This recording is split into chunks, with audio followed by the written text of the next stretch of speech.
So look at Anthony Ryder from South Lyon, Michigan, recently selected as the Lions 2020 Fan of the Year. He has a passion about sports broadcasting. With the 112th selection in the 2021 NFL Draft, the Detroit Lions select Amon-Ra St. Brown, wide receiver, USC. One pride, baby! Yeah!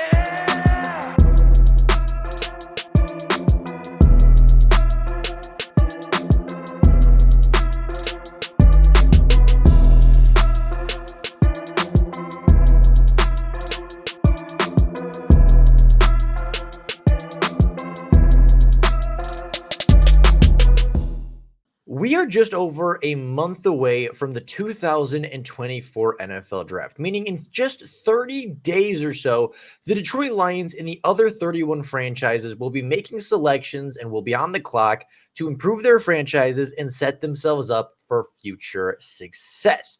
With that being said, of course, with the time winding down, it is the perfect time to start doing deep dives into the positional groups of the NFL draft and taking a look at the best players at the best positions and at the biggest positions of need for every single team. Now, of course, today we will be focusing on the Detroit Lions specifically, but if you are a fan of other teams, of course, stick around because everything we talk about today translates to every other team throughout the NFL. So with that being said, let's take a look at a very deep dive of this cornerback class, going 29 players deep all the way through the end of the 7th round, and every single cornerback that I personally have a draftable grade on. So with all of that being said, let's start off with the first round talents. Now, these are in a particular order. However, they can be switched around and will likely change at some point throughout the remainder of the draft process.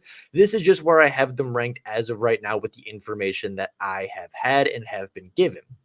With that being said, my cornerback one and my round one cornerbacks are Terrion Arnold, the cornerback from Alabama, Kenyon Mitchell, the cornerback from Toledo, Kool-Aid McKinstry, the cornerback from Alabama, Kamari Lassiter, the cornerback from Georgia, as well as Nate Wiggins, the cornerback from Clemson. Now, I think all of these guys are potential first-round picks. I think that they will be great players in the NFL, and I think all of them will be pretty much day one starters from the very beginning. But with that being said, I do think there are a pretty big gap between the tiers of these guys. Starting off with Terrion Arnold, I think Arnold is the best player in this draft class at the secondary position. I think he has the best quickness. I think he has the best recovery speed. Despite what the testing may say, I think Arnold is significantly faster than the 4.5 40-yard dash that he ran. He looks much quicker on tape, much faster on tape. He closes gaps almost better than anybody I've ever seen at the DB position.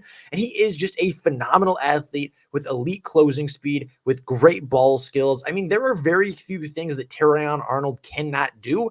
And really the only real knocks I have against him are the fact that he's really an inexperienced cornerback, only playing one true year at Alabama. So with that being the case, he's a little bit less technically refined. He's a little bit less polished. He's a little bit grabby here and there. But even on the times where his technique lets him down, and even on the times where he gets beat deep or he gets beat on a route, his area quickness and his ability to make up space in just the fraction of a second puts him above every other cornerback in this class. You pair his elite quickness, his elite closing speed with his elite ball skills, and I think you have the next great cornerback from the University of Alabama. Now, Kenyon Mitchell is a little bit bigger, is a little bit more physical. I think has a little bit better long speed from the testing numbers, but on tape, I don't quite see the area quickness that I see from Arnold. I don't quite see as much deep speed, although I don't think deep speed is by any means a problem for Kenyon Mitchell. I think he's still a great athlete. I think he still is well fast enough to get down the field and defend as a boundary cornerback. He is my cornerback too. Great ball skills, really physical. I think a great press man corner, showed out at the Senior Bowl, looked like the best cornerback in the class. I think if he was just a little bit twitchier, he would be my cornerback one. But I think the combination of ball skills, I think the combination of ball production in a single year, as well as just, again, that short area quickness and recovery speed put Arnold just ahead of him. But I wouldn't be surprised if Kenyon Mitchell was the first cornerback taken in this year's class.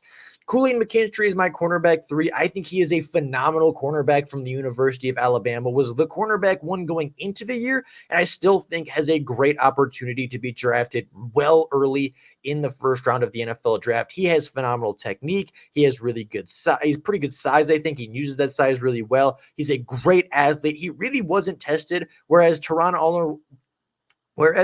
Arnold was the ball production. He was the pick guy. He was the player getting all the flashy highlights.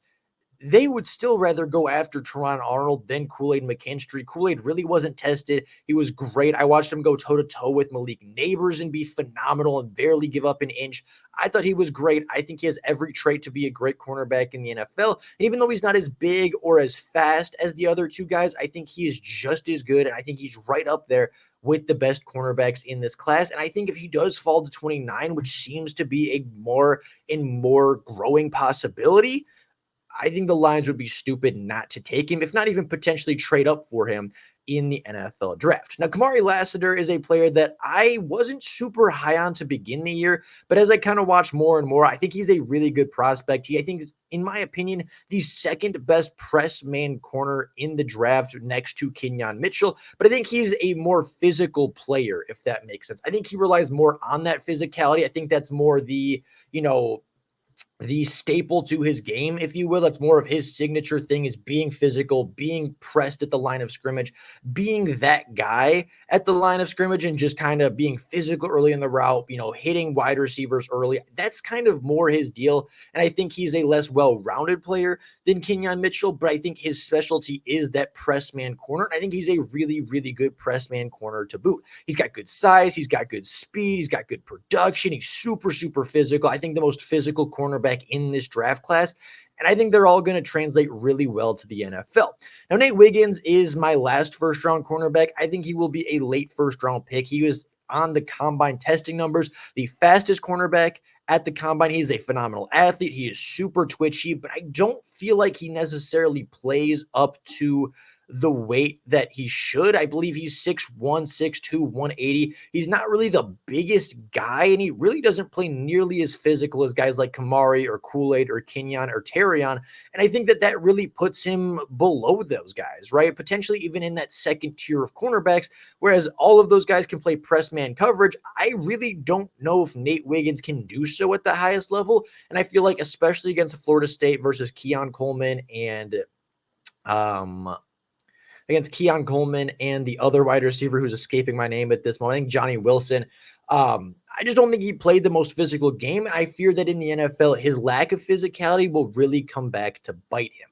Let's take a look at second-round cornerbacks, in my opinion. TJ Tampa is my cornerback 6 in this class, I believe, the first second-round cornerback in this group. A physical press man corner. I think he's right up there and plays the same style of game as Kamari Lassiter, but I think he's just a little less athletic. I think he's a little less ball production, and I just don't think he's quite on the same tier. But I think if you're going to get this guy in the 40s, in the early 50s, you are getting an absolute steal. You're getting a day one starting cornerback. I still think you're getting a guy that will be very, very good in the long run. Now, as a little bit of a surprise, I am significantly higher on Jarrian Jones than what seems to be the consensus.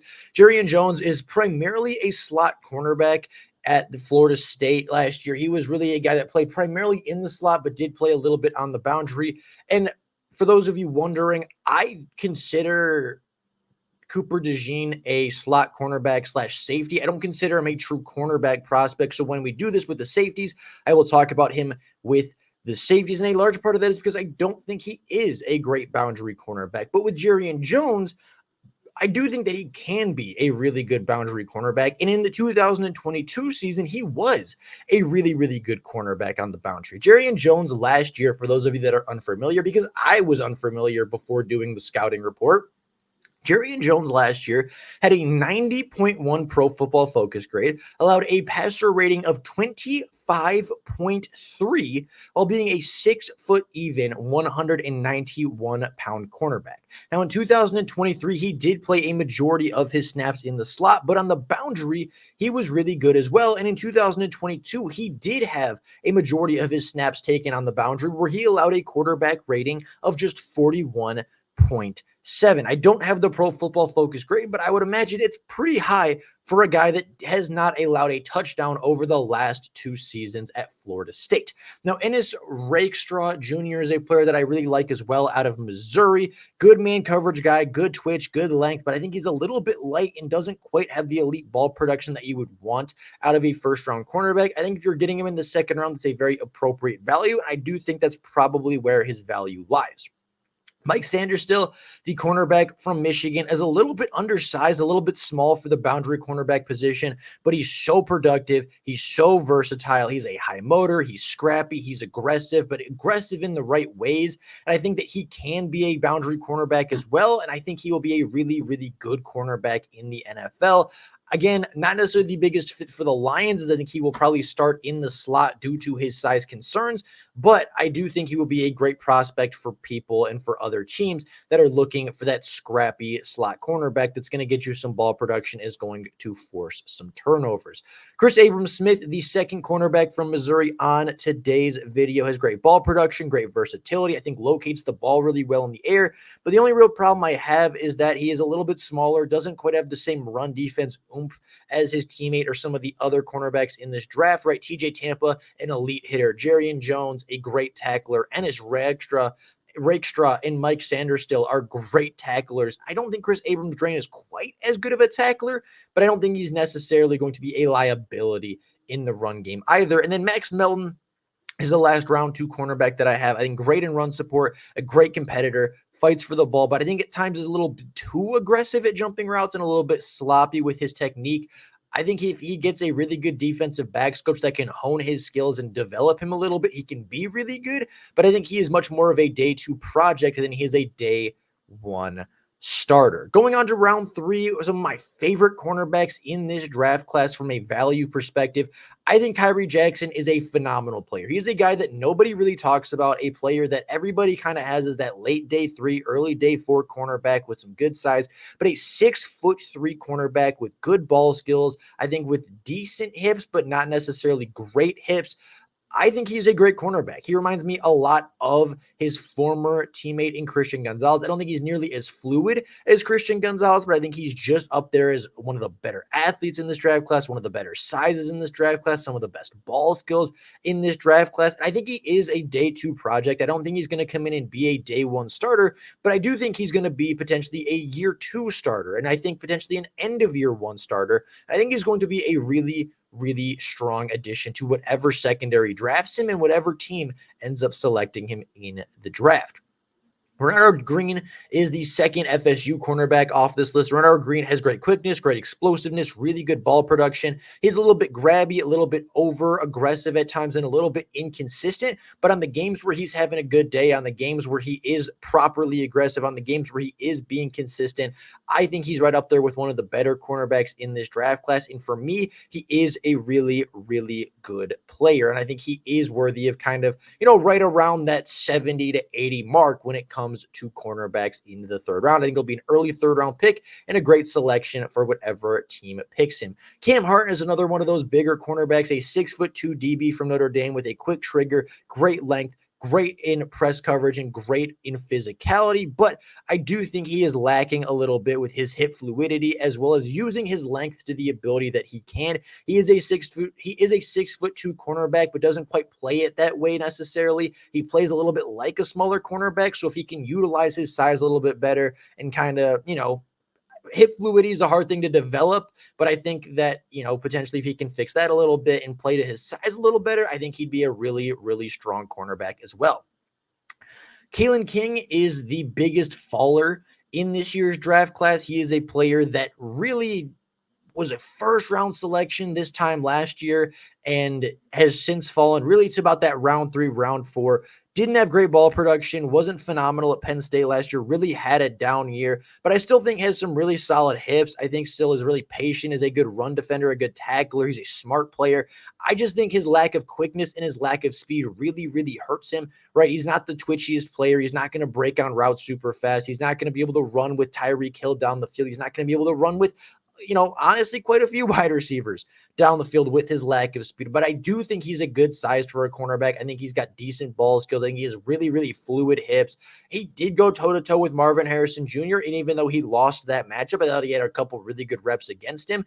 And I don't think that Kalen King is necessarily a bad prospect, but he certainly is far from the first-round pick that people thought he could be after his stellar sophomore season at Penn State. DJ James is a player that, again, a little bit bigger, a 6'1" cornerback with good feet, good instincts, but I think needs to work on his eye discipline a little bit. And again, kind of has a problem with his speed. If there's a trend you're sensing here in the third round, it's cornerbacks that are really good, but lack some athleticism, lack some twitch, and lack some speed. And DJ James, is right in there with that group of guys.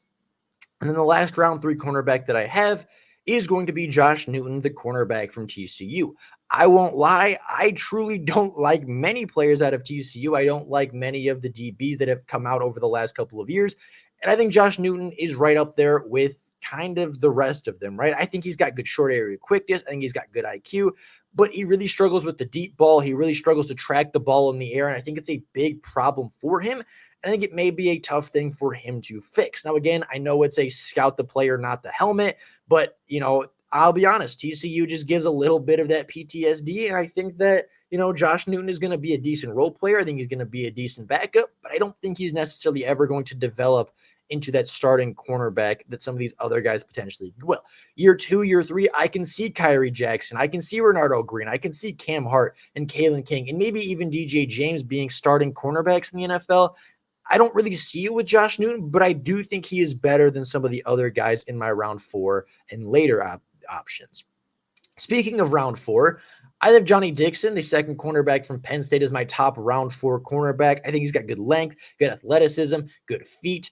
If you're shocked that the Penn State player is a great athlete, you probably shouldn't be at this point. But I don't think he necessarily has the biggest or best play strength. He kind of gets pushed around a little bit, doesn't necessarily knock wide receivers off their routes very well. He's, I think, a lot of athlete. I think he's a pretty raw player. And I think if you get him and develop him properly, he can be really good. But as of right now, again, he's a day 3 project, and I don't think he is the best option.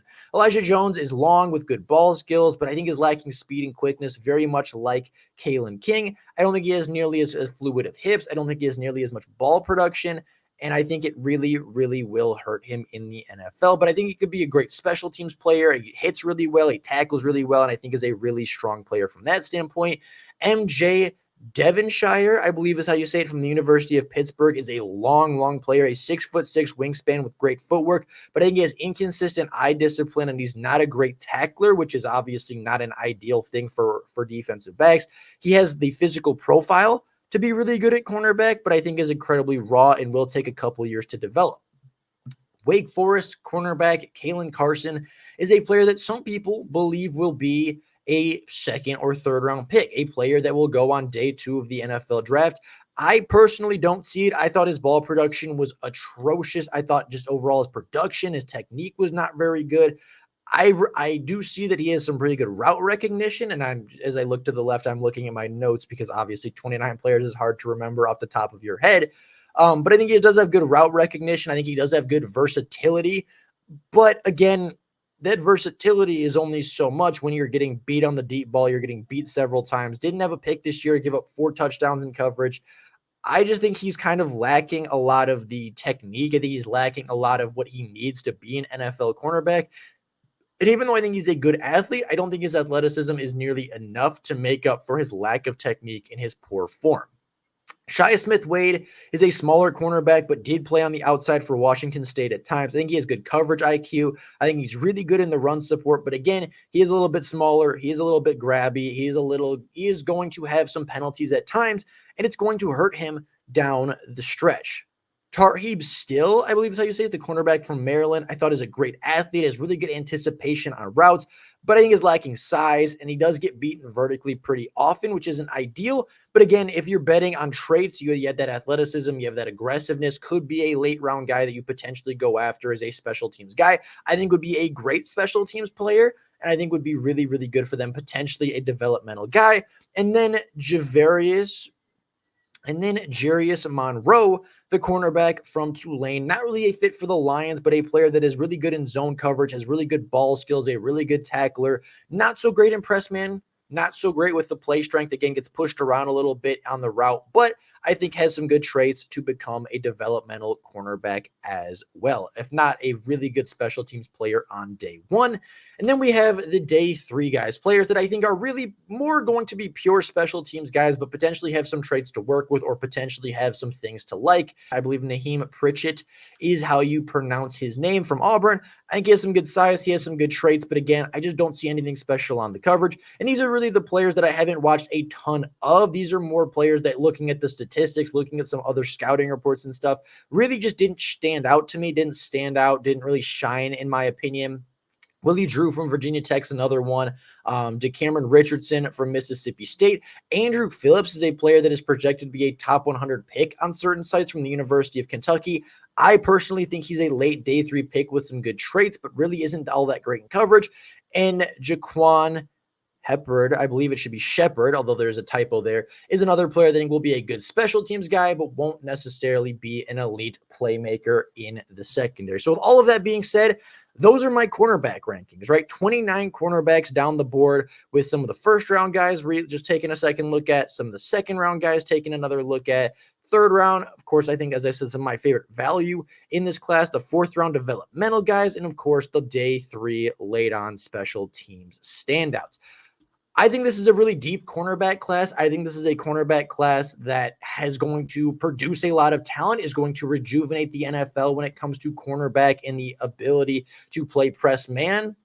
And I think there's going to be probably at least 4 cornerbacks taken in the first round, potentially up to 6 cornerbacks taken in the first round. And I think the first 3 round is going to be littered with talented DBs, talented playmakers, and guys that you're going to want to have in your secondary. So with all of that being said, that's all I got for you guys right now. Let me know down in the comments below how you feel about the secondary core. Who do you think is the best cornerback in this class? What players are you higher on than me? What players are you lower on than me? I'd be very curious to hear your guys' opinions about this cornerback class and any prospect you would be willing to talk about. But with all of that being said, that's all I got for you guys right now. Thank you all so very much for watching. We'll be back tomorrow with potentially the edge rusher version of this video if you guys like the style. So with that being said, that's all I got for you guys right now. Thank you all so very much for watching, and until next time, and as always, go Lions.